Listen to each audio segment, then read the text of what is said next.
नमस्कार मेरे प्यारे साथियों, मैं हूं सिद्धार्थ चौधरी और मेरे YouTube channel Siddharth RPSC exam में आपका फिर से हार्दिक स्वागत है। मेरे साथियों, आज का सेशन है सेल बायोलॉजी का पार्ट 6 लेके आया हूं, जिसमें हम लाइसोसोम और राइबोसोम की पहले थ्योरी पढ़ेंगे और उसके बाद एमसीक्यू प्रैक्टिस के माध्यम से प्रश्नों को हल करेंगे। जिन साथियों ने अभी तक मेरे चैनल को सब्सक्राइब नहीं किया है तो प्लीज़ मेरे चैनल को ज़रूर सब्सक्राइब कर लेना और बेल आइकन को ज़रूर प्रेस कर लेना ताकि आने वाली क्लास का नोटिफिकेशन सबसे पहले मिल सके। और आज का session first grade, second grade और लैब असिस्टेंट एग्ज़ाम के लिए बहुत यूजफुल होने वाला है। और जिन साथियों ने अभी तक मेरी पिछली क्लास को अटेंड नहीं किया है तो वो क्लासें भी ज़रूर अटेंड कर ले। तो मेरे साथियों, हम अपने सेशन को करते हैं स्टार्ट। तो मेरे साथियों, आज के सेशन का पहला टॉपिक है लाइसोसोम। तो मेरे साथियों, लाइसोसोम क्या है? लाइसोसोम दो वर्डों से मिलकर बना होता है। एक होता है लाइसिस और एक होता है सोम। लाइसिस का मतलब होता है डाइजेशन और सोम का मतलब होता है बॉडीज। इसका मतलब लाइसोसोम डाइजेशन बॉडीज के समान है। यह बड़े गोल्जी वैक्यूल होते हैं जो एकल झिल्ली के द्वारा गिरे हुए होते हैं। लाइसोसोम की खोज, तो मेरे साथियों, लाइसोसोम की खोज डी डुए नामक वैज्ञानिक के द्वारा चूहे की यकृत की कोशिका में की गई। और पी मेटिल ने लाइसोसोम को न्यूरोस्पेरा, जो कि एक फंजाई है, और निम्फिया एक प्लांट है, इनमें इनको खोजा। लाइसोसोम नाम भी डी डुए के द्वारा दिया गया। और मेरे साथियों, इनके अन्य नाम भी हैं। लाइसोसोम को सुसाइड बैग के नाम से जाना जाता है। लाइसोसोम को एटम बम के नाम से जानते हैं। इसको डिस्पोजल यूनिट के नाम से भी जाना जाता है और इसको स्केवेंजर ऑफ सेल के नाम से भी जानते हैं और सेलुलर हाउस कीपर के नाम से भी जानते हैं। अब मेरे साथियों, लाइसोसोम की आकृति तथा आकार के बारे में पढ़ेंगे। लाइसोसोम सामान्यतः गोलाकार होता है, परंतु यह अनियमित भी हो सकता है। एग्जाम्पल के तौर पर, इन रूट टिप सेल ऑफ जियामेज, मेरे साथियों, जो जियामेज की जो रूट टिप होती है, उनकी जो सेल होती है, उनमें लाइसोसोम अनियमित भी हो सकते हैं। इसका आकार 0.2 से 0.8 माइक्रोमीटर का होता है। अब नोट दिया गया है जो कि एग्जाम के दृष्टिकोण से बहुत महत्वपूर्ण होते हैं। साधारणतः पादप कोशिकाओं में लाइसोसोम अनुपस्थित होते हैं। मेरे साथियों, पादप कोशिकाओं में लाइसोसोम नहीं पाए जाते हैं, परंतु कुछ उच्च पादपों जैसे जियामेज हो गया कि मूल शीर्ष कोशिकाओं में आलू तथा मटर के पादप के बीज में लाइसोसोम उपस्थित होते हैं। प्राय सभी जंतु कोशिका में लाइसोसोम उपस्थित होता है, लेकिन स्तनधारियों की जो परिपक्व आरबीसी होती है उनमें ये अनुपस्थित होते हैं। प्रोकैरियोटिक कोशिकाओं में कोशिका भित्ति तथा कोशिका झिल्ली के मध्य उपस्थित पेरिप्लाज्मिक स्पेस लाइसोसोम की तरह ही व्यवहार प्रदर्शित करता है। प्राय पादपों में लाइसोसोम अनुपस्थित होते हैं, अतः उनमें मिलने वाले जो स्पेरोसोम हो गया या लार्ज वैक्यूल हो गई या एलुरोन लेयर हो गई, ये लाइसोसोम की तरह गुण प्रदर्शित करते हैं। अब मेरे साथियों, अगला टॉपिक है लाइसोसोम की संरचना। लाइसोसोम एकल झिल्लीबद्ध कोशिकांग है, अर्थात इसके बाहर एक झिल्ली पाई जाती है। इसके अंदर अनेक एंजाइम पाए जाते हैं जो जल अपघटन की क्रिया द्वारा पाचन का कार्य संपन्न करते हैं। लाइसोसोम में लगभग 40 प्रकार के अम्लीय हाइड्रोलेजेज एंजाइम पाए जाते हैं, जैसे प्रोटीएजेज, लाइपेज, कार्बोहाइड्रेज तथा अम्लीय न्यूक्लिएज एंजाइम पाए जाते हैं। लाइसोसोम में उपस्थित सभी एंजाइम अम्लीय माध्यम में कार्य करते हैं, इसी कारण इन्हें अम्लीय हाइड्रोलेजेज कहते हैं। एटीपीएज एंजाइम की सहायता से लगातार H+ आयनों को लाइसोसोम में पंप करते हैं, जिसके कारण वहाँ की पीएच 4.5 से 5 तक बनी रहती है। इसी पीएच पर ये एंजाइम अनुकूलतम क्रिया प्रदर्शित करते हैं। अब मेरे साथियों, लाइसोसोम के प्रकार, तो मेरे साथियों, लाइसोसोम पॉलीमॉर्फिक स्थिति दर्शाता है। यह बहुरूपी होता है जो निम्न 4 प्रकारों में प्रदर्शित होता है। एक होता है प्राथमिक लाइसोसोम, स्टोरेज ग्रेन्यूल। ये नए बने हुए लाइसोसोम होते हैं जिनमें अम्लीय हाइड्रोलेज एंजाइम होते हैं। ये प्राय अकरीय रूप में मिलते हैं। इन लाइसोसोम में मिलने वाले एंजाइम का निर्माण एंडोप्लाज्मिक रेटिकुलम के द्वारा होता है। एक होता है द्वितीय लाइसोसोम, जिन्हें हेटेरोफेगोसोम या डाइजेस्टिव वैक्यूल या फेगो लाइसोसोम के नाम से जानते हैं। जब प्राथमिक लाइसोसोम फेगोसोम से जुड़ता है तब बनने वाली संरचना द्वितीय लाइसोसोम कहलाती है। इनमें सक्रिय एंजाइम पाए जाते हैं। मेरे साथियों, जो द्वितीय लाइसोसोम होते हैं उनमें सक्रिय एंजाइम पाए जाते हैं। यह लाइसोसोम फेगोसोम में उपस्थित बाह्य पदार्थों का पाचन करते हैं तथा पाचन के पश्चात उपयोगी पदार्थों को कोशिका में मुक्त कर देते हैं। एक एक होता है तृतीयक लाइसोसोम, जिसे रिसिड्यूल बॉडी या टीलोलाइसोसोम के नाम से भी जानते हैं। इन लाइसोसोम में केवल अवशिष्ट पदार्थ मिलते हैं। यह अवशिष्ट पदार्थों को कोशिका से एक्सोसाइटोसिस की क्रिया के द्वारा निकाल देते हैं। अब मेरे साथियों, नोट में कुछ बातें दे रखी हैं जो एग्जाम की दृष्टिकोण से बहुत महत्वपूर्ण होती हैं। कई बार एक्सोसाइटोसिस क्रिया के नहीं होने पर एवं हाइड्रोलाइटिक एंजाइमों के अनुपस्थित होने पर अवशिष्ट काय शरीर के अंदर ही बने रहते हैं, जिसके कारण कई रोग उत्पन्न हो जाते हैं। तंत्रिका कोशिका में मिलने वाले लिपोफ्यूसिन कण होते हैं, वो अवशिष्ट काय या तृतीय लाइसोसोम ही होते हैं। तंत्रिका कोशिका में पाए जाने वाले जो निषेल कण होते हैं, वो एक प्रकार के रफ एंडोप्लाज्मिक रेटिकुलम के कण होते हैं। एक होता है ऑटोफेबिक वैक्यूल या साइटोलाइसोसोम या ऑटोफेगोसोम। ये लाइसोसोम पुराने या मृत कोशिकाओं के चारों तरफ एकत्रित हो जाते हैं और उनका पाचन कर देते हैं, जिसके फलस्वरूप कोशिका स्वस्थ बनी रहती है। इसी कार्य के कारण लाइसोसोम को disposal unit, scavenger of cell और सेलुलर हाउस कीपर के नाम से जानते हैं। अब मेरे साथियों नोट में दे रखा है, एक पॉइंट है मेम्ब्रेन स्टेबलाइजर। पहला पॉइंट है मेम्ब्रेन स्टेबलाइजर। कुछ पदार्थ जैसे हिपेरिन, क्लोरोफिनोन, कोर्टिसोल लाइसोसोम की झिल्ली को स्थायित्व प्रदान करते हैं, अतः इनको मेम्ब्रेन स्टेबलाइजर कहते हैं। एक होता है मेम्ब्रेन लेबिलाइजर। जबकि कुछ पदार्थ जैसे प्रोजेस्टेरोन और टेस्टोस्टेरोन झिल्ली के स्थायित्व को कम करते हैं, अतः इनको मेम्ब्रेन लेबिलाइजर कहते हैं। कणिका में डब्ल्यूबीसी के ग्रेन्यूल्स लाइसोसोम होते हैं। सबसे बड़ा लाइसोसोम मैक्रोफेगस तथा किडनी कोशिका में पाया जाता है। अब मेरे साथियों लाइसोसोम के कार्य देखते हैं। लाइसोसोम बाह्य कोशिकीय पदार्थों का पाचन करते हैं, हेटेरोफेगी के नाम से जानते हैं। एक होता है अंतःकोशिकीय पदार्थों का पाचन, जिसे ऑटोफेगी के नाम से जाना जाता है। कुछ लाइसोसोम एम्फी लाइसोसोम होते हैं, जो ऑटोफेगी तथा हेटेरोफेगी दोनों दिखाते हैं। मेरे साथियों कुछ लाइसोसोम एम्फी लाइसोसोम होते हैं, जो ऑटोफेगी तथा हेटेरोफेगी दोनों दिखाते हैं। टेडपोल लार्वा में वयस्क मेंढक में जो कायांतरण के समय टेडपोल लार्वा की पूंछ एवं गिल्स के विलुप्त होने का मुख्य कारण लाइसोसोम में उपस्थित कैथेप्सिन एंजाइम के कारण होता है। लाइसोसोम थायरोग्लोब्यूलिन पुट्टिका से सक्रिय थायरोक्सिन हार्मोन को मुक्त कराने में सहायक होते हैं। निषेचन के समय शुक्राणु की जो एक्रोसोमल सक्रियता तथा ओव्यूम से संलेत होकर तथा इस समय यह कुछ एंजाइमों की सहायता से ओव्यूम स्तर के पाचन में लाइसोसोम सहायक होता है। लाइसोसोम समसूत्रण विष उदाहरण जैसे कोल्चिसिन जैसे पदार्थों को पचाकर कोशिका विभाजन को बढ़ाने में सहायक होता है। हमें साथियों नोट में कुछ इंपॉर्टेंट बातें दी हुई हैं। एक होता है कोल्चिसिन समसूत्रण विष की तरह कार्य करता है, अर्थात यह कोशिका विभाजन के समय तर्कु तंतु के निर्माण को अवरुद्ध कर कोशिका विभाजन को रोक देता है। और ये जो कोल्चिसिन होता है वो कोल्चिकम ऑटमनेल पादप से प्राप्त होता है, जिसका कुल लिलियसी होता है। कई बार लाइसोसोम में उपस्थित न्यूक्लियज एंजाइम कोशिका के न्यूक्लिक अमल पर भी विपरीत प्रभाव डालता है, जिसके फलस्वरूप परिवर्तन उत्पन्न हो सकता है। कई व्यक्तियों की यकृत कोशिका में ग्लाइकोजन उपापचय से संबंधित एंजाइम नहीं पाए जाते हैं, जिसके फलस्वरूप उनकी कोशिका में ग्लाइकोजन एकत्रित हो जाता है, जिससे पॉम्प रोग उत्पन्न हो जाता है। तो मेरे साथियों ये लाइसोसोम की थ्योरी तो कंप्लीट हो गई है।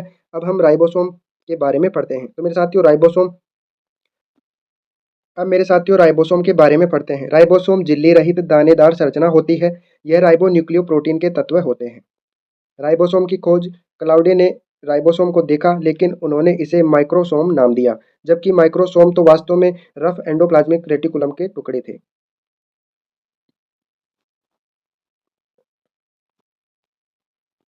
रॉबिन्सन तथा ब्राउन ने सर्वप्रथम विष या फाबा पादप की जड़ों में इनको खोजा तथा साथ ही पेलेडे ने इन्हें जंतु कोशिका में खोजा तथा राइबोसोम नाम दिया। राइबोसोम का आकार 15 से 20 नैनोमीटर का होता है। राइबोसोम के अन्य नाम है, राइबोसोम को स्मॉलेस्ट सेल ऑर्गेनिल भी कहा जाता है, जो कि झिल्ली रहित होता है। ऑर्गेनिल विथ इन ऑर्गेनिल कोशिकांग में कोशिकांग कहा जाता है। सार्वत्रिक कोशिकांग है। अपवाद आरबीसी परिपक्व आरबीसी होती है तथा परिपक्व शुक्राणु में राइबोसोम नहीं पाए जाते हैं। इन्हें पेलाडे पार्टिकल भी बोलते हैं, प्रोटीन फैक्ट्री के नाम से भी जानते हैं, इंजन ऑफ द सेल के नाम से भी जाना जाता है और राइबो न्यूक्लियो प्रोटीन पार्टिकल के नाम से भी जानते हैं। अब मेरे साथियों राइबोसोम का वितरण देखते हैं। यह स्तनधारियों की परिपक्व आरबीसी एवं परिपक्व शुक्राणु को छोड़कर सभी यूकेरियोटिक एवं प्रोकैरियोटिक कोशिका में पाया जाता है। यह कोशिकाओं में सर्वाधिक मात्रा में मिलने वाला कोशिकांग होता है। कैंसर कोशिका एवं युवा सक्रिय कोशिका में यह अधिक मात्रा में मिलते हैं। औसतन एक यूकेरियोटिक कोशिका में इनकी संख्या 10 की पावर 4 से 10 की पावर 5 तक होती है। राइबोसोम स्पाइरुलिना तथा क्लोरेला में भी अधिक मात्रा में पाया जाता है। यह एक ऐसा कोशिकांग है जिसकी इलेक्ट्रॉन माइक्रोस्कोप की खोज से पहले ही बहुत अधिक अध्ययन हो चुका था। अब मेरे साथियों राइबोसोम के प्रकार देखते हैं। राइबोसोम मुख्यतः 3 प्रकार के होते हैं। एक होता है प्रोकैरियोटिक राइबोसोम। ये 70 प्रकार के होते हैं। इनकी 2 उप इकाई होती है, एक होती है 50S और एक होती है 30S। एक होता है यूकेरियोटिक राइबोसोम, ये 80S प्रकार के होते हैं तथा इनकी 2 उप इकाई 60S और 40S होती है। एक होता है ऑर्गेनेली राइबोसोम, ऐसे राइबोसोम जो कोशिकांगों में पाए जाते हैं, जैसे माइटोकॉन्ड्रिया में 55S प्रकार के, जिन्हें माइटोराइबोसोम बोलते हैं, और एक होता है प्लास्टिडो राइबोसोम, जिनमें 17S प्रकार के राइबोसोम पाए जाते हैं। मेरे साथियों, 2 राइबोसोम की उप इकाई जुड़कर डाइमर का निर्माण करती है। 40S और 60S दोनों मिलकर 80S प्रकार का डाइमर बनाती है। और ये डाइमर मैग्नीशियम आयन की 0.001 मोलर सांद्रता पर बनती है और इस सांद्रता को 10 गुना बढ़ा देते हैं तो एक डाइमर का निर्माण होता है। अब मेरे साथियों, नोट में कुछ इंपॉर्टेंट बातें दी हुई हैं। राइबोसोम को कोशिकाओं से डिफरेंशियल सेंट्रीफ्यूगेशन विधि के द्वारा आइसोलेट किया गया है। राइबोसोम के अवसादन गुणांक को श्वेतबर्ग इकाई में मापा जाता है, जिसका मान होता है, एक श्वेतबर्ग इकाई होती है 10 की पावर -13 सेकेंड। राइबोसोम का रासायनिक संगठन। मेरे साथियों, राइबोसोम को राइबो न्यूक्लियोप्रोटीन कहा जाता है क्योंकि ये आरएनए व प्रोटीन से मिलकर बने होते हैं।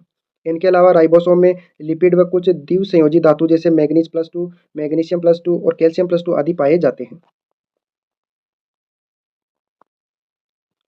राइबोसोम एक होता है 17 प्रकार के राइबोसोम, जिनमें 60% प्रोटीन होती है और 40% आरएनए होता है। इनकी 2 उप इकाई होती हैं, एक होती है 50S जिनको लार्ज यूनिट बोलते हैं और एक होती है 30S जो स्मॉल यूनिट कहलाती है। जो लार्ज यूनिट होती है उनमें आरएनए 23S आरएनए होता है और 5S आरएनए होता है और प्रोटीन होती है 32P। और जो स्मॉल यूनिट होती है उनमें आरएनए 16S प्रकार का पाया जाता है और प्रोटीन होती है 21P। और मेरे साथियों, जो 80S आरएनए होते हैं, जो 80S राइबोसोम होते हैं उनमें 60% प्रोटीन होती है और 40% आरएनए होता है। इनकी जो लार्ज यूनिट होती है 60S, उनमें आरएनए 28S होता है, 5.8S होता है और 5S आरएनए पाया जाता है और प्रोटीन होती है 50P। और जो स्मॉल यूनिट होती है उनमें आरएनए 18S होता है और प्रोटीन होती है 33P। तो मेरे साथियों, जो 80S राइबोसोम होते हैं उनमें 4 प्रकार के आरएनए होते हैं और 83 प्रकार की प्रोटीन होती है। और मेरे साथियों, जो 70S प्रकार के राइबोसोम होते हैं उनमें 3 प्रकार के आरएनए होते हैं और 53 प्रकार की प्रोटीन होती है। अब मेरे साथियों, नोट में कुछ इंपॉर्टेंट बातें दी हुई हैं। राइबोसोम डाइमर अक्रियाशील होता है। मेरे साथियों, जब 2 उप इकाई जुड़कर जो राइबोसोम डाइमर का निर्माण करती हैं वो अक्रियाशील होता है। टीआरएनए राइबोसोम की बड़ी उप इकाई पर 5S आरएनए के कारण जुड़ता है। प्रोटीन संश्लेषण के समय प्रोकैरियोट्स में एमआरएनए के साथ राइबोसोम की छोटी इकाई को जोड़ने में 16S आरएनए एवं यूकेरियोटिक में 18S आरएनए सहायक होता है। 16S आरएनए को नोवल आरएनए कहते हैं तथा इसके सार क्रम का बैक्टीरिया के वर्गीकरण में उपयोग होता है। कोलहुज नामक वैज्ञानिक ने आर्की बैक्टीरिया को इसी के आधार पर मोनेरा जगत से अलग किया था। अब मेरे साथियों, राइबोसोम की जैव उत्पत्ति के बारे में पढ़ते हैं। प्रोकैरियोटिक कोशिकाओं में राइबोसोम का निर्माण करने वाले आरएनए साइटोप्लाज्म में बनते हैं तथा साइटोप्लाज्म में ही बनी प्रोटीन इन आरएनए के साथ मिलकर राइबोसोम का निर्माण करती है। यूकेरियोटिक कोशिकाओं में अधिकतर आरएनए का निर्माण 5S आरएनए को छोड़कर केंद्रिका में होता है तथा साइटोप्लाज्म में बने प्रोटीन इन आरएनए के साथ जुड़कर राइबोसोम का निर्माण करती है। यूकेरियोटिक कोशिकाओं में केंद्रिका को राइबोसोम की फैक्ट्री कहा जाता है। यूकेरियोटिक कोशिका के 28S, 5.8S और 18S आरएनए का निर्माण आरएनए पॉलीमरेज फर्स्ट की सहायता से होता है, केंद्रिका में होता है, जबकि 5S आरएनए का निर्माण आरएनए पॉलीमरेज थर्ड की सहायता से केंद्र के डीएनए पर ही होता है। जबकि प्रोकैरियोटिक कोशिका में सभी प्रकार के आरएनए 16S, 23S तथा 5S आरएनए का निर्माण साइटोप्लाज्म में आरएनए पॉलीमरेज एंजाइम की सहायता से होता है, जो केवल एक प्रकार का ही होता है। अब मेरे साथियों, राइबोसोम के कार्य देखते हैं। पहला काम है प्रोटीन संश्लेषण। प्रोटीन संश्लेषण के समय एमआरएनए पर अमीनो अम्ल युक्त टीआरएनए को जोड़ने में राइबोसोम सहायक होता है। इस राइबोसोम की बड़ी इकाई का 5S आरएनए इस क्रिया में सहायक होता है। राइबोसोम अपनी दोनों इकाइयों के बीच एमआरएनए रखता है, जिसके कारण एमआरएनए को न्यूक्लियेज एंजाइम से सुरक्षा होती है।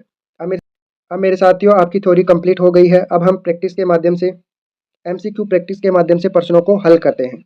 तो मेरे साथियों, पहला क्वेश्चन है, राइबोसोम की खोज किसने की? तो मेरे साथियों, राइबोसोम की खोज की थी पेलाडी नामक वैज्ञानिक ने। तो इसका 1 नंबर का ऑप्शन सही हो जाएगा। 2 नंबर का क्वेश्चन है, राइबोसोम को एक कोशिका में प्रेक्षित किया जाता है। तो मेरे साथियों, इसका सही उत्तर हो जाएगा इलेक्ट्रॉन सूक्ष्मदर्शी के द्वारा। अगला क्वेश्चन है, उपकोशिकीय अंगक है। मेरे साथियों, उपकोशिकीय अंगक कौन सा होता है? तो इसका सही उत्तर हो जाएगा राइबोसोम। तो इसका 2 नंबर का ऑप्शन सही हो जाएगा। अगला क्वेश्चन है, अधोलिखित में किसे केवल इलेक्ट्रॉन सूक्ष्मदर्शी में देखा जाता है? तो मेरे साथियों, ऐसा कौन सा अंग है जिनको इलेक्ट्रॉन सूक्ष्मदर्शी में देखा जाता है? तो इसका सही उत्तर हो जाएगा राइबोसोम। अगला क्वेश्चन है, कोशिका में सबसे छोटे कोशिका अंगक है। मेरे साथियों, कोशिका में सबसे छोटा कोशिकांग कौन सा है? तो इसका सही उत्तर हो जाएगा राइबोसोम। अगला क्वेश्चन है, अधोलिखित में किसे अंगक का अंग कहा जाता है? अंगक का अंगक किसे कहा जाता है? तो मेरे साथियों इसका सही उत्तर हो जाएगा राइबोसोम। अगला क्वेश्चन है, राइबोसोम में अधिक मात्रा में पाया जाता है। तो मेरे साथियों राइबोसोम में अधिक मात्रा में राइबो न्यूक्लिक अम्ल पाया जाता है, तो इसका 3 नंबर का ऑप्शन सही हो जाएगा। अगला क्वेश्चन है, राइबोसोम प्रोटीन तथा खालिस्तान के बने होते हैं। तो मेरे साथियों राइबोसोम प्रोटीन और आरएनए के बने होते हैं, तो इसका 1 नंबर का ऑप्शन सही हो जाएगा। अगला क्वेश्चन है, राइबोसोम रखते हैं। अगला क्वेश्चन है, राइबोसोम रखते हैं। तो मेरे साथियों राइबोसोम क्या रखते हैं? आरएनए तथा प्रोटीन रखते हैं, तो इसका 3 नंबर का ऑप्शन सही हो जाएगा। अगला क्वेश्चन है, जीवद्रव्य के राइबोन्यूक्लियोप्रोटीन कण होते हैं। तो मेरे साथियों इसका सही उत्तर हो जाएगा राइबोसोम। 2 नंबर का ऑप्शन सही हो जाएगा। अगला क्वेश्चन है, डीएनए किसमें नहीं पाया जाता है? तो मेरे साथियों डीएनए किसमें नहीं पाया जाता? केंद्रक में भी पाया जाता है, हरितलवक में भी पाया जाता है, लेकिन राइबोसोम में नहीं पाया जाता, तो इसका 4 नंबर का ऑप्शन सही हो जाएगा। अगला क्वेश्चन है, राइबोसोम किसके द्वारा अंतःपरद्रवी जालिका से जुड़े रहते हैं? तो मेरे साथ ये हो गया राइबोप्रोटीन, प्रोटीन के माध्यम से, तो इसका 2 नंबर का ऑप्शन सही हो जाएगा। एक राइबोफोरिन प्रोटीन होती है जो जो अंतःपरद्रवी जालिका के साथ राइबोसोम को जोड़े रखती है, तो इसका 2 नंबर का ऑप्शन सही हो जाएगा। अगला क्वेश्चन है, कोशिका अंगक जो प्रोटिस्टा तथा मोनेरा दोनों में पाया जाता है। तो मेरे साथ इसका उत्तर हो जाएगा राइबोसोम, जो कि प्रोटिस्टा तथा मोनेरा दोनों जगत में पाया जाता है। अगला क्वेश्चन है, इकाई झिल्ली किस पर अनुपस्थित होती है? तो मेरे साथियों इकाई झिल्ली राइबोसोम पर अनुपस्थित होती है, तो इसका 1 नंबर का ऑप्शन सही हो जाएगा। अगला क्वेश्चन है, अधोलिखित में सभी झिल्ली परिबद्ध कोशिका में केवल को छोड़कर, तो मेरे साथ इसका सही उत्तर हो जाएगा राइबोसोम को छोड़कर सभी पर झिल्ली पाई जाती है। अगला क्वेश्चन है, अधोलिखित में किस कोशिका अंगक पर झिल्ली नहीं पाई जाती है? तो मेरे साथियों ये राइबोसोम पर नहीं पाई जाती, प्रोटीन संश्लेषण पाया जाता है, तो मेरे साथियों इसका सही उत्तर हो जाएगा प्रोटीन संश्लेषण राइबोसोम पर होता है, तो इसका 3 नंबर का ऑप्शन सही हो जाएगा। अगला क्वेश्चन है, कौन सा कोशिका अंगक कोशिका के प्रोटीन कारखाने कहलाते हैं? तो इसका सही उत्तर हो जाएगा राइबोसोम। अगला क्वेश्चन है, राइबोसोम खालिस्तान के आधार पर वर्गीकृत किए जाते हैं। तो मेरे साथियों ये किए जाते हैं अवसादन दर के आधार पर, तो इसका 4 नंबर का ऑप्शन सही हो जाएगा अवसादन दर। अगला क्वेश्चन है, राइबोसोम जो विशेष रूप से सूत्रकणिका में पाए जाते हैं। तो मेरे साथियों माइटोकॉन्ड्रिया में 55S प्रकार के राइबोसोम पाए जाते हैं। अगला क्वेश्चन है, बहुकोशिकीय जीवों में 17S राइबोसोम कोशिका के किस भाग में पाए जाते हैं? तो मेरे साथियों इसका सही उत्तर हो जाएगा सूत्रकणिका, माइटोकॉन्ड्रिया। अगला, प्रोकैरियोटिक राइबोसोम की उप इकाई होती है। तो मेरे साथियों इसका सही उत्तर हो जाएगा 50S और 30S, तो इसका 3 नंबर का ऑप्शन सही हो जाएगा। अगला क्वेश्चन है, किस प्रकार के राइबोसोम जीवाणु सूत्रकणिका तथा हरित लवक में पाए जाते हैं? तो मेरे साथियों इसका सही उत्तर हो जाएगा 17S प्रकार के। अगला क्वेश्चन है, राइबोसोम बने होते हैं। तो मेरे साथियों राइबोसोम 2 उप इकाइयों के बने होते हैं, तो इसका 3 नंबर का ऑप्शन सही हो जाएगा। अगला क्वेश्चन है, जीवाणु कोशिका में संपूर्ण राइबोसोम का अवसादन गुणांक होता है। तो मेरे साथियों इसका सही उत्तर हो जाएगा 70S। 70S राइबोसोम के 2 उप इकाइयाँ होती हैं, एक होती है 50S, एक होती है 30S, तो एक नंबर का ऑप्शन सही हो जाएगा। अगला क्वेश्चन है, यूकेरियोटिक में कौन से प्रकार का राइबोसोम पाया जाता है? तो मेरे साथियों यूकेरियोटिक में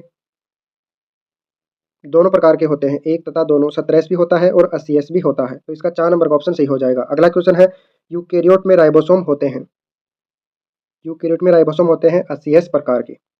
अगला क्वेश्चन है, 40S तथा 60S 2 उप इकाइयों से मिलने से बनने वाला राइबोसोम है। तो मेरे साथियों ये बनता है 80S राइबोसोम।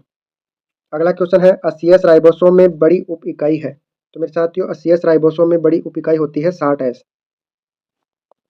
अगला क्वेश्चन है, 28S आरएनए की संरचना के साथ सह संयोजित रहता है। तो इसका सही उत्तर हो जाएगा 60S राइबोसोम के साथ। अगला क्वेश्चन है, अधोलिखित में कौन सी राइबोसोम की उप इकाई 23S आरएनए तथा A5S आरएनए प्लस 32 विभिन्न प्रोटीन अणु की बनी होती है? तो मेरे साथियों इसका सही उत्तर हो जाएगा 50S राइबोसोम। अगला क्वेश्चन है, राइबोसोम पहला है, आरएनए प्रतिकृति के केवल मातृस्थल हैं, एक बड़ी तथा 2 छोटी उप इकाई रखते हैं।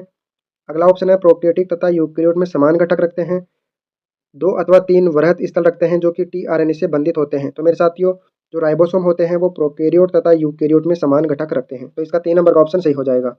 अगला क्वेश्चन है, राइबोसोम जो जीवाणु के समान होते हैं किसमें पाए जाते हैं? तो मेरे साथियों ये अग्नाशय के सूत्रकणिका में पाए जाते हैं। अगला क्वेश्चन है राइबोसोम अधोलिखित में से किस तथ्य के साथ चारित्रिक रूप से मिलान रखते हैं? तो मेरे साथियों इसका सही उत्तर हो जाएगा ये प्रतिजैविकों के प्रत्युत्तर में भिन्नता रखते हैं, चाहे वो उत्पत्ति में यूकेरियोट हो या प्रोकैरियोट हो। तो इसका 3 नंबर का ऑप्शन सही हो जाएगा। अगला क्वेश्चन है किस प्रकार के राइबोसोम नॉस्टो कोशिका में पाए जाते हैं? तो मेरे साथियों इसका सही उत्तर हो जाएगा 17 प्रकार के राइबोसोम। अगला क्वेश्चन है 17 प्रकार के राइबोसोम किसमें अनुपस्थित होते हैं? तो मेरे साथियों ये क्लेमाइडोमोनास में अनुपस्थित होते हैं। अगला क्वेश्चन है राइबोसोम का समूह जो आपस में एमआरएनए के द्वारा जुड़ा रहता है, तो मेरे साथियों वो कहलाते हैं पॉलीसोम। तो इसका 2 नंबर का ऑप्शन सही हो जाएगा। अगला क्वेश्चन है प्रोकैरियोट में राइबोसोम का अवसादन स्थिरांक होता है। तो मेरे साथियों प्रोकैरियोट में राइबोसोम का अवसादन स्थिरांक कितना होता है? तो यह होता है 17 प्रकार। अगला क्वेश्चन है प्रोटीन का संश्लेषण होता है। तो मेरे साथियों प्रोटीन का संश्लेषण राइबोसोम में होता है। तो 1 नंबर का ऑप्शन सही हो जाएगा। अगला क्वेश्चन है एक कोशिका जो प्रोटीन संश्लेषण में सक्रिय होती है अधिकता में रहती है। तो मेरे साथियों वो अधिकता में रहती है राइबोसोम। अगला क्वेश्चन है राइबोसोम किसमें प्रोटीन संश्लेषण में सम्मिलित होते हैं? तो इसका सही उत्तर हो जाएगा दोनों में, प्रोकैरियोट तथा यूकेरियोट दोनों में। अगला क्वेश्चन है अधोलिखित कोशिका अंगकों में कौन सा समूह कोशिका के द्वारा आवश्यक पदार्थों के निर्माण में सम्मिलित होता है? तो मेरे साथियों इसका सही उत्तर हो जाएगा राइबोसोम, खुरदरी एंडोप्लाज्मिक रेटिकुलम तथा चिकनी एंडोप्लाज्मिक रेटिकुलम। अगला क्वेश्चन है राइबोसोम का निर्माण होता है। तो मेरे साथियों राइबोसोम का निर्माण कहाँ पर होता है? तो मेरे साथियों राइबोसोम का निर्माण कहाँ पर होता है? तो इसका 3 नंबर का ऑप्शन सही हो जाएगा केंद्रिका में। अगला क्वेश्चन है लाइसोसोम की खोज किसने की? तो मेरे साथियों लाइसोसोम की खोज की डी डुए नामक वैज्ञानिक ने। अगला क्वेश्चन है कोशिकाओं के आत्मघाती थैले हैं। तो मेरे साथियों कोशिकाओं के आत्मघाती थैले कौन है? लाइसोसोम। अगला क्वेश्चन है कोशिका अंगक जिसमें जल अपघटनीय एंजाइम पाए जाते हैं। तो मेरे साथियों इसका सही उत्तर हो जाएगा लाइसोसोम में जल अपघटनीय एंजाइम पाए जाते हैं। अगला क्वेश्चन है लाइसोसोम को यह नाम दिया जाता है क्योंकि ये रखते हैं। तो मेरे साथियों ये क्या रखते हैं? ये पाचक एंजाइम रखते हैं। अगला क्वेश्चन है अधोलिखित में कौन सा अंगक बहुरूपता प्रदर्शित करता है? तो मेरे साथियों लाइसोसोम बहुरूपता प्रदर्शित करते हैं। अगला क्वेश्चन है लाइसोसोम के लिए उत्तरदायी होते हैं कार्बनिक अणुओं का पाचन। तो इसका 2 नंबर का ऑप्शन सही हो जाएगा। अधोलिखित में कौन सा अंगक हाइड्रोलेजेज धनी होता है? तो मेरे साथ ये होता है लाइसोसोम। अगला क्वेश्चन है लाइसोसोम के अधिकतर जल अपघटनीय एंजाइम किस पीएच पर कार्य करते हैं? तो मेरे साथ ये अम्लीय पीएच पर कार्य करते हैं। अगला क्वेश्चन है लाइसोसोम में पाए जाने वाले क्रियात्मक एंजाइम होते हैं। तो ये होते हैं अम्लीय फॉस्फेटेज। 2 नंबर का ऑप्शन सही हो जाएगा। लाइसोसोम में किस एंजाइम को मार्कर कहते हैं? अम्लीय फॉस्फेटेज एंजाइम को मार्कर बोला जाता है लाइसोसोम में। तो इसका 4 नंबर का ऑप्शन सही हो जाएगा। अगला क्वेश्चन है अधोलिखित में किसमें 2 परत नहीं पाई जाती? तो मेरे साथियों लाइसोसोम में 2 परतें नहीं पाई जाती है, ये इसमें एकल झिल्ली ही पाई जाती है। अगला क्वेश्चन है एकल झिल्ली परिबद्ध अंगक है। तो मेरे साथियों इसका सही उत्तर हो जाएगा लाइसोसोम। अगला क्वेश्चन है एकल झिल्ली परिबद्ध अंगक है। तो मेरे साथियों लाइसोसोम भी है, स्पिरोसोम भी है और ग्लाइऑक्सीसोम भी है। तो इसका 4 नंबर का ऑप्शन सही हो जाएगा। इन सभी में एकल परत पाई जाती है। अगला क्वेश्चन है अधोलिखित में कौन जल अपघटनीय एंजाइम रखता है? तो मेरे साथियों ये लाइसोसोम रखता है। अगला क्वेश्चन है अधोलिखित में कौन सा तथ्य लाइसोसोम की सबसे अच्छी चारित्रिक व्याख्या करता है?